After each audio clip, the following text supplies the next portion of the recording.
দান করব আল্লাহ জানবে, মানুষ জানবে কেন? মানুষ জানবে কেন? আমরা দান করি, দান করার পরে আমরা বলি ইমাম সাহেব, বক্তা সাহেব, কি বক্তা সাহেব একটু আমার নামে বলে দিন 5,000 টাকা। বলে আহারে সোনার ভাই কোথায় বসেছিলে, সুযোগ বুঝে তাই তো শেষে 500 টাকা দিলে, কবুল করিও দোয়া ওহে বাড়ি তালা,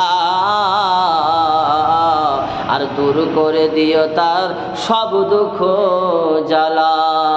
আহারে সোনার ভাই ঘুটিয়াতে বাড়ি, আর 500 টাকা দিল অতি তারি তারি, আরো গোবারি দোয়া করি সেই ভাইয়ের তরেতে,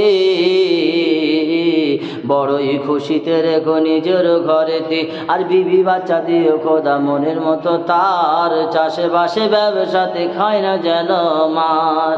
এ দান কবুল হবে না।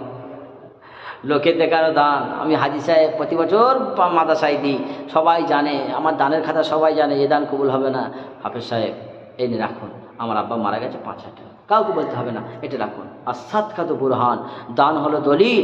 বিচারের মাঠে আল্লাহকে বলতে পারবেন আল্লাহ আমি দান করেছি দাও, এই জায়গাটা যেমন দলিল আছে, দান ও দলিল। দান করে মানুষ পরেজগার হতে পারে।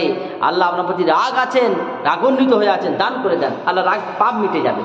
দান করে দেন, বালা মুসিবত দূর হয়ে যাবে। ওই যে আপনার বালা মুসিবত এসে যাচ্ছে, সব সংসারে বালা মুসিবত খালি এর কষ্ট ওর কষ্ট হয়ে পড়ে যাচ্ছে, ও অ্যাক্সিডেন্ট কত রকমের, দান করে দেন। আল্লাহ আমাদের সবাইকে আমল করার তৌফিক দান করুক।